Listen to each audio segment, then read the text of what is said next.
MT Vasudevan Nair. രണ്ടാം ഊഴം. കൊടുങ്കാറ്റിൻ്റെ മർമ്മരം. ഭാഗം 3. എൻ്റെ പ്രാർത്ഥന, ഉള്ളുരുകിയ പ്രാർത്ഥന പിതാവായ ദേവൻ ഒരിക്കൽ കേട്ടു. വർഷങ്ങൾക്കു ശേഷമാണ് ഉണ്ടായത്. ഹസ്തിനപുരത്തിലെ കൗമാരകാലം മുഴുവൻ തിരക്കേറിയ ദിവസങ്ങളായിരുന്നു. ശംഖും മൃദംഗവും വീണയും വേണുവും ചേർന്നുണ്ടാക്കുന്ന സംഗീതം പുലരുന്നതിന് മുമ്പേ കേൾക്കാൻ തുടങ്ങുന്നു. ഉറക്കം വിട്ടു പോരാൻ മടിച്ച് പിന്നെയും കിടക്കും. കുറച്ചു കഴിയുമ്പോൾ ബ്രാഹ്മണരുടെ പുണ്യാഹഘോഷം, ഇടവിട്ട് ഭേരി നാദങ്ങൾ, അകലത്തെ പന്തികളിൽ നിന്ന് അനുസരണം കുറഞ്ഞ ആനകളുടെ ഒറ്റപ്പെട്ട ചീറലുകൾ, കുതിരക്കുളമ്പടിയോടൊത്ത് തേരിരുളുന്ന ശബ്ദം. അക്കാലത്ത് എനിക്ക് തോന്നിയിട്ടുണ്ട്, ഭൂലോകത്തിലെ ഏറ്റവും നല്ല സംഗീതം തേരിരുളുന്ന ശബ്ദമാണെന്ന്. ഞങ്ങൾ 5 പേരും തനിച്ചുറങ്ങാൻ തുടങ്ങിയിരുന്നു. ഓരോരുത്തർക്കും പരിചാരകന്മാരായി സൂതന്മാരുണ്ട്. സ്വന്തം ദാസിമാരായി ശൂദ്ര സ്ത്രീകളുണ്ട്.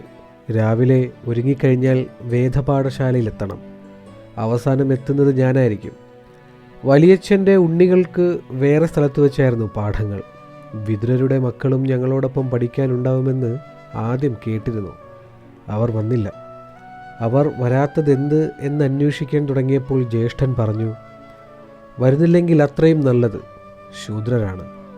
വാതിൽക്കൽ വന്നു നിന്ന് നോക്കി പോകാറുണ്ട് ഭീഷ്മപിതാമഹനും വിതുരരും.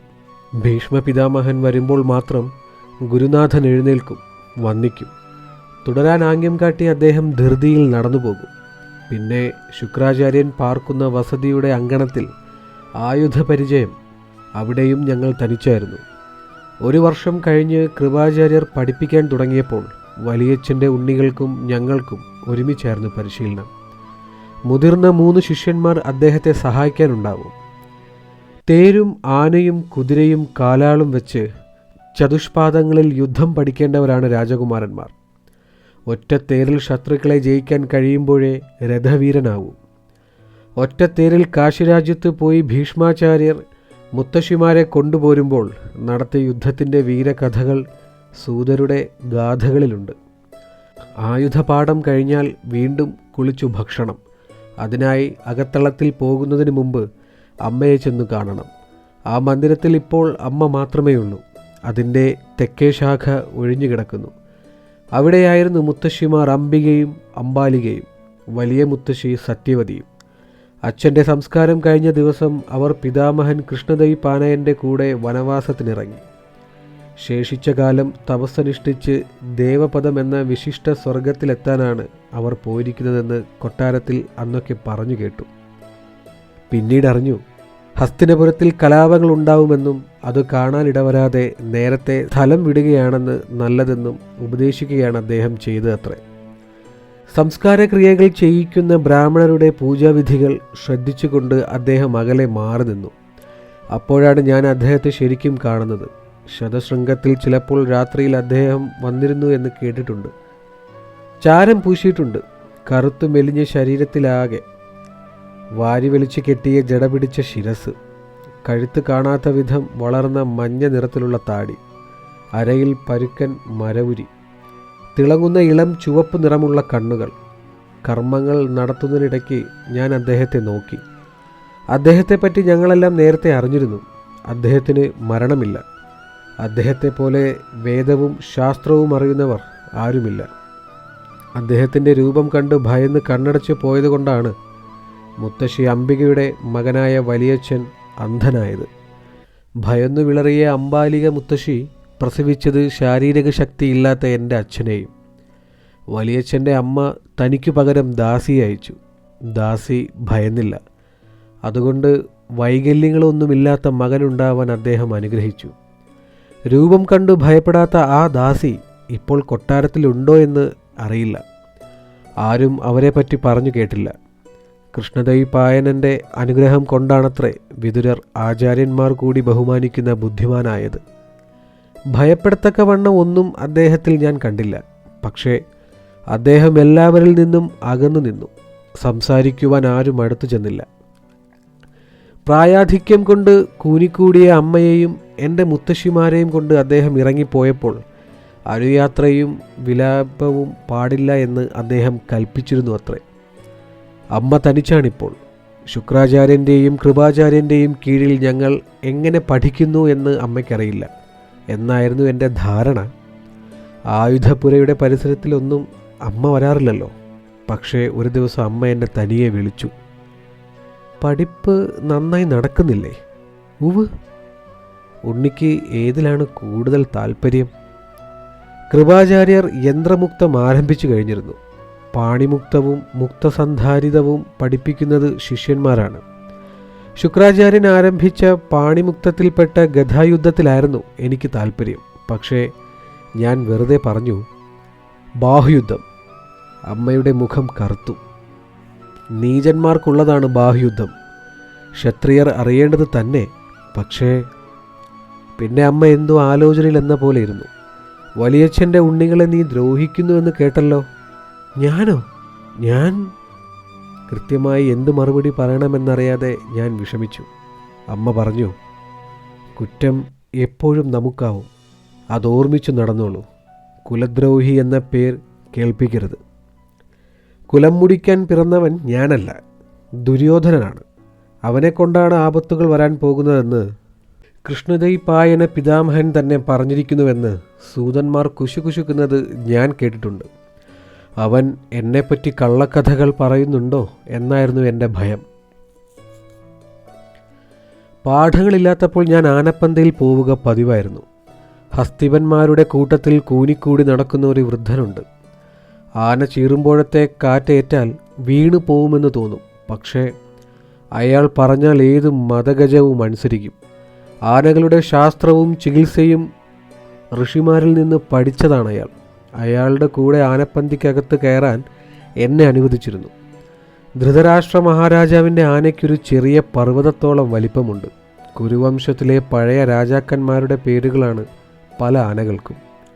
ആനകളിൽ താല്പര്യമുള്ള ഉണ്ണിയായ എനിക്ക് വൃദ്ധൻ ചെറിയ സ്വാതന്ത്ര്യങ്ങൾ അനുവദിച്ചു. തുമ്പിക്കൈയിൽ തൊടാം, കരിമ്പിൻ കഷ്ണങ്ങൾ കൊടുക്കാം, മതജലം പൊടിയാൻ തുടങ്ങുന്ന സ്ഥാനം കാണിച്ചു തരികയായിരുന്നു വൃദ്ധൻ. അപ്പോൾ ആനപ്പന്തിയുടെ നേർക്ക് നോക്കിക്കൊണ്ട് അകലെ 3 പേർ നിൽക്കുന്നത് ഞാൻ കണ്ടു.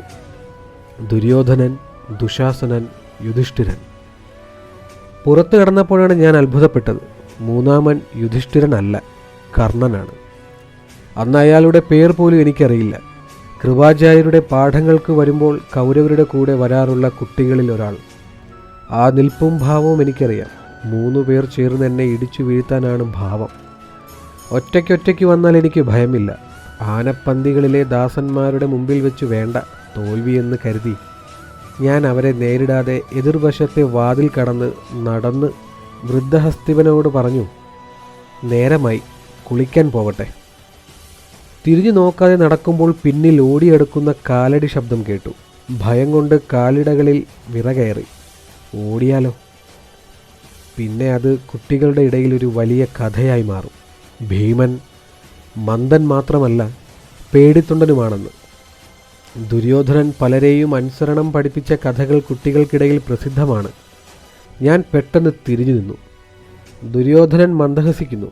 അയാൾ മന്ദഹസിക്കുന്നത് ഞാൻ ആദ്യം കാണുകയാണ്. പ്രതിബിംബത്തിലെന്ന പോലെ അപ്പോൾ ദുശാസനനും മന്ദഹസിച്ചു. അനുജൻ ജ്യേഷ്ഠൻ്റെ നിഴൽ പോലെ എപ്പോഴും പറയുന്നതനുസരിച്ച് കൂടെ നടക്കുന്നവനാണ്. അവനും എനിക്കൊപ്പം വളർച്ചയുണ്ട്, ശക്തിയുമുണ്ട്. നല്ലപോലെ നോക്കിക്കോളൂ ദുര്യോധന. കൗരവരെ മുഴുവൻ കൊല്ലാൻ പിറന്ന വൃകോദരനെ ശരിക്ക് കണ്ടോളൂ. പറഞ്ഞത് കർണനാണ്. ചെറിയ കുട്ടിയായിരുന്ന കാലത്ത് എൻ്റെ ഭക്ഷണപ്രിയം കണ്ട് അമ്മ ദാസിമാരിൽ മൂത്തവളോടായി കളിയായി പറഞ്ഞു, 2ാമത്തെ ഉണ്ണി വൃകോദരൻ തന്നെ. എന്തു കഴിച്ചാലും വിശപ്പാണ്. സ്നേഹത്തോടെ ലാളനയോടെ അമ്മ പറഞ്ഞ വാക്ക് പിന്നെ അടുക്കളത്തളത്തിൽ എൻ്റെ പരിഹാസ പേരായി. പുറത്തളങ്ങളിലും അങ്കണങ്ങളിലും കൂടി എത്തിയപ്പോൾ അത് ഭീമസേനൻ്റെ പര്യായമായി. പക്ഷേ അത് കേൾക്കുമ്പോഴൊക്കെ എനിക്ക് അരിശം അകമാകെ പടർന്നു കയറും. ഞാൻ വിഡ്ഢിയെപ്പോലെ നിന്നു. മന്ദാ, നീയാണോ കൗരവരെ കൊന്നുകളയാൻ പോകുന്നത്? ദുര്യോധനൻ എൻ്റെ മുമ്പിൽ നിന്ന് പുച്ഛത്തിൽ ചിരിച്ചു. ദുശാസനൻ നേരത്തെ പറഞ്ഞുറപ്പിച്ചതുപോലെയായിരിക്കും പതുക്കെ എൻ്റെ പിന്നിലേക്ക് മാറി. മൂന്നാമൻ കളി കാണാൻ തയ്യാറായി രസിച്ച് അകലെ തന്നെ നിന്നു. തോൽവിയിൽ നിന്നു രക്ഷപ്പെടാനുള്ള വഴി ആലോചിക്കുന്ന അമ്പരം നിമിഷങ്ങളിലും ഈ കർണന് ദുര്യോധന സംഘത്തിൽ നടക്കുന്ന ഏതോ സൂതപുത്രന് യുധിഷ്ഠിരനോട് എത്ര സാദൃശ്യമെന്ന് തോന്നി. പക്ഷേ കർണൻ്റെ മുഖത്തെ ആ കായ്പുള്ള ചിരി ഒരിക്കലും യുധിഷ്ഠിരൻ്റെ മുഖത്ത് വരില്ല. ഇവിടെ ശുക്രാചാര്യൻ്റെ ദുർവേദ നിയമങ്ങൾക്ക് അർത്ഥമില്ല എന്ന് ഞാൻ ഉടനെ തീരുമാനിച്ചു. കാലുകൾ അകറ്റിവെച്ച് ചെരുവിരൽ തുമ്പുകളിൽ മാത്രം ഊന്നി നിന്ന് മുട്ടുറപ്പിച്ചു. വൈശാഖത്തിലാണ് ദുര്യോധനൻ്റെ നിൽപ്പ്. എൻ്റെ ഇടതുവശത്തായി നിലയുറപ്പിച്ച ദുശാസനൻ മുട്ടുവളച്ച് അർദ്ധമണ്ഡലത്തിലാണ്. അകന്നു നിൽക്കുന്ന സൂതപുത്രൻ്റെ അടക്കിപ്പിടിച്ച ചിരി.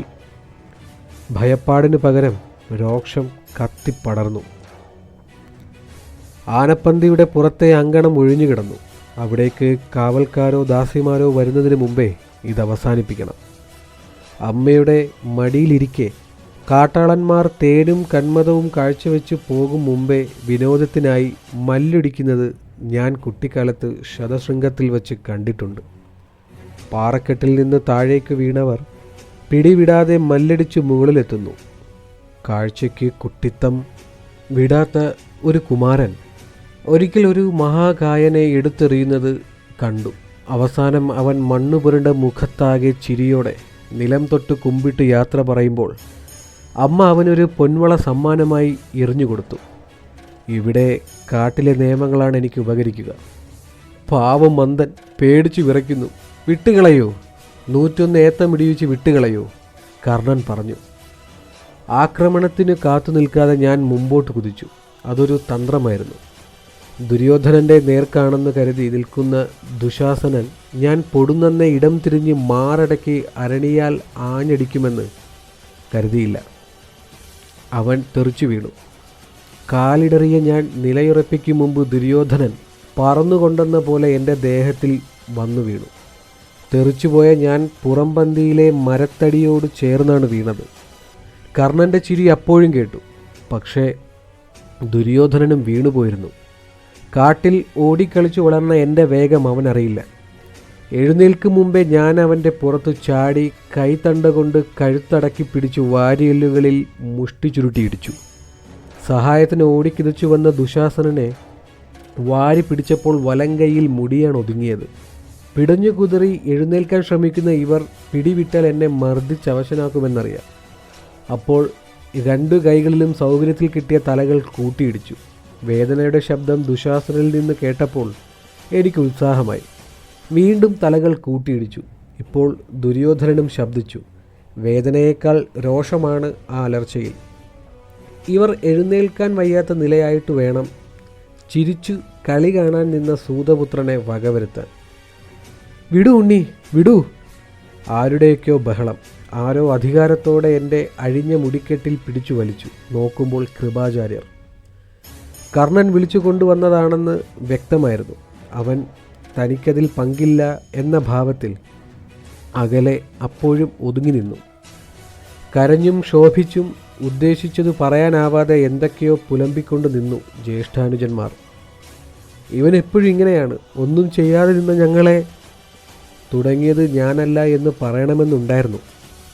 അകലെ മാറി നിൽക്കുന്ന കർണനെ ഞാൻ നോക്കി. മൂന്നാമനായി താൻ കൂടി വന്നാലും എനിക്കൊന്നുമില്ല എന്ന് അവനറിയാം. അവനെ തനിച്ച് കിട്ടുമ്പോൾ പാഠം പഠിപ്പിക്കുന്നുണ്ട്. അതിനൊരു ചമ്മട്ടിയാണ് വേണ്ടത്. കളികൾ ആയുധപുരയിൽ വെച്ച് മാത്രം മതി എന്ന് കൃപാചാര്യർ പറഞ്ഞു. ദുര്യോധനൻ്റെ കണ്ണുകൾ കലങ്ങിയിരുന്നു.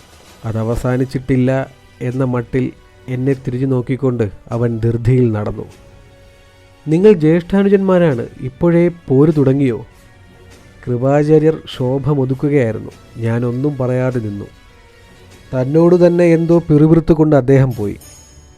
അന്ന് നദീതടത്തിലെത്തിയപ്പോൾ ജ്യേഷ്ഠനും അനുജന്മാരും കുളി കഴിഞ്ഞ് മടങ്ങുകയായിരുന്നു. നീ എവിടെയായിരുന്നു? യുധിഷ്ഠിരൻ ചോദിച്ചു. ഞാൻ കൃത്യമായി മറുപടി പറഞ്ഞില്ല. ദുര്യോധനനെ വേദനിപ്പിച്ചു വിട്ടത് ഞാൻ ആരോടും പറഞ്ഞിട്ടില്ല. കൃപാചാര്യർ അതൊരു വലിയ കാര്യമായി എടുക്കില്ല. പക്ഷേ കുറച്ച് ദിവസങ്ങൾക്ക് ശേഷം അമ്മ ചോദിച്ചു, ഉണ്ണി, ദുര്യോധനനെ ഒളിഞ്ഞിരുന്ന് അടിച്ചു വീഴ്ത്തിയോ? അമ്മയുടെ സമീപത്ത് യുധിഷ്ഠിരൻ ഉണ്ടായിരുന്നു. ജ്യേഷ്ഠൻ കഥ കേട്ട ഉടനെ അമ്മയെ അറിയിച്ചു കഴിഞ്ഞു.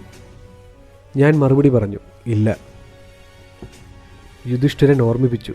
അസത്യം പറയരുത്. ഞാൻ അമ്മയുടെ നേരെ നോക്കി പറഞ്ഞു. ഒളിഞ്ഞിരുന്നല്ല, രണ്ടുപേരും കൂടി. അമ്മ തുടരേണ്ടതില്ല എന്ന് ആംഗ്യം കാട്ടി. ഞാൻ പുറത്തു കിടന്നപ്പോൾ കൂടെ വന്ന ജ്യേഷ്ഠൻ പറഞ്ഞു, വലിയച്ഛൻ്റെ കൊട്ടാരത്തിലെ കുട്ടികളെല്ലാം ചേർന്ന് നിന്നെ പാഠം പഠിപ്പിക്കുന്നുണ്ട്. ആര് പറഞ്ഞു? ഞാൻ കേട്ടു. നടന്നതെന്താണെന്ന് ഞാൻ അർജുനനോട് മാത്രം വിശദമായി പറഞ്ഞു. കരുതി നടന്നോളൂ, അവൻ ഉപദേശിച്ചു. അവരാനത്തിലും അവൻ കൃപാചാര്യരുടെ അരികെ പോയി അസ്ത്രവിദ്യ പഠിക്കുന്നുണ്ട്. അസ്ത്രവിദ്യയെ പറ്റിയാണ് അവൻ എപ്പോഴും പറയാറുള്ളത്. ഞങ്ങൾ തനിച്ചാവുമ്പോഴെല്ലാം ഒറ്റത്തേരിൽ രാജാക്കന്മാരെ മുഴുവൻ വെല്ലുവിളിക്കാനുള്ള കഴിവുണ്ടാവണം. പിതാവായ ഇന്ദ്രനെ അവൻ നിത്യവും ധ്യാനിക്കുന്നുണ്ട്. ഒരിക്കൽ തനിക്കദ്ദേഹം ദിവ്യാസ്ത്രങ്ങൾ തരാൻ വരുമെന്ന് അവൻ വിശ്വസിച്ചിരുന്നു. അമ്പും വില്ലുമല്ല എനിക്ക് വഴങ്ങുന്നത്. അതുകൊണ്ട് ശുക്രാചാര്യനിൽ നിന്നും ഗദായുധം മാത്രം പഠിച്ചാൽ മതിയെന്നവൻ ഉപദേശിച്ചു. അന്ന് നദീതീരത്ത് സന്ധ്യാവന്ദനം കഴിഞ്ഞ് ഞാൻ തനിയെ നിന്നു. എനിക്ക് ജന്മം നൽകിയ വായുദേവനെ ധ്യാനിച്ചു. മഹാബലനാവാൻ എന്നെ അനുഗ്രഹിക്കൂ. എല്ലാ ശാസ്ത്രാസ്ത്രങ്ങളിലും അവിടുത്തെ പുത്രൻ ഭീമസേനൻ മുമ്പിലാവട്ടെ. പിതാവായ ദേവനെ പ്രീതിപ്പെടുത്താൻ ഞാൻ എന്തു ചെയ്യണം? ആരോട് ചോദിച്ചാൽ അറിയാം. ഒരുപക്ഷെ ബുദ്ധിമാനായ ഇളയച്ചൻ വിതുരർക്കറിയാം. പക്ഷേ ചോദിക്കാൻ ധൈര്യം തോന്നിയില്ല. അദ്ദേഹം എപ്പോഴും ഞങ്ങളുടെ പരിസരത്തിലൊക്കെ ഉണ്ടാവും, പക്ഷേ വളരെ അകലെ എന്നാണെന്ന് തോന്നും. യുധിഷ്ഠിരനോട് മാത്രമേ അദ്ദേഹം സംസാരിക്കാറുള്ളൂ. തേർ യുദ്ധത്തിന് യുധിഷ്ഠിരൻ, അസ്ത്രവിദ്യയ്ക്ക് അർജുനൻ. ആചാര്യന്മാർ തുടക്കത്തിൽ തന്നെ തരംതിരിവ് നടത്തിക്കഴിഞ്ഞിരുന്നു. യുധിഷ്ഠിരൻ രാജാവാകേണ്ടവനാണ്. രാജാക്കന്മാർ തേർ യുദ്ധത്തിൽ വിദഗ്ധരാവണം. ഇന്ദ്രൻ്റെ മകനായതുകൊണ്ട് വില്ലാളി വീരനാവുമെന്ന് അശരീരികൾ പറഞ്ഞിട്ടുണ്ട് നേരത്തെ തന്നെ. അതുകൊണ്ട് അർജുനനും പ്രത്യേകം പാഠങ്ങളുണ്ട്.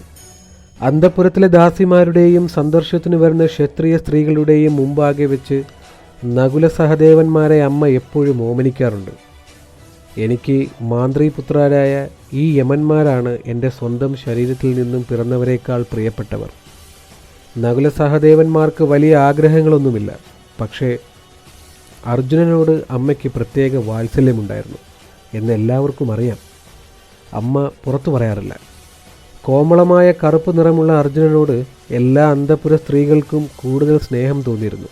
ഞങ്ങൾ ഒരുമിച്ച് നിൽക്കുമ്പോഴൊക്കെ അവരുടെ കണ്ണുകളിൽ ഞാനത് കണ്ടിട്ടുണ്ട്.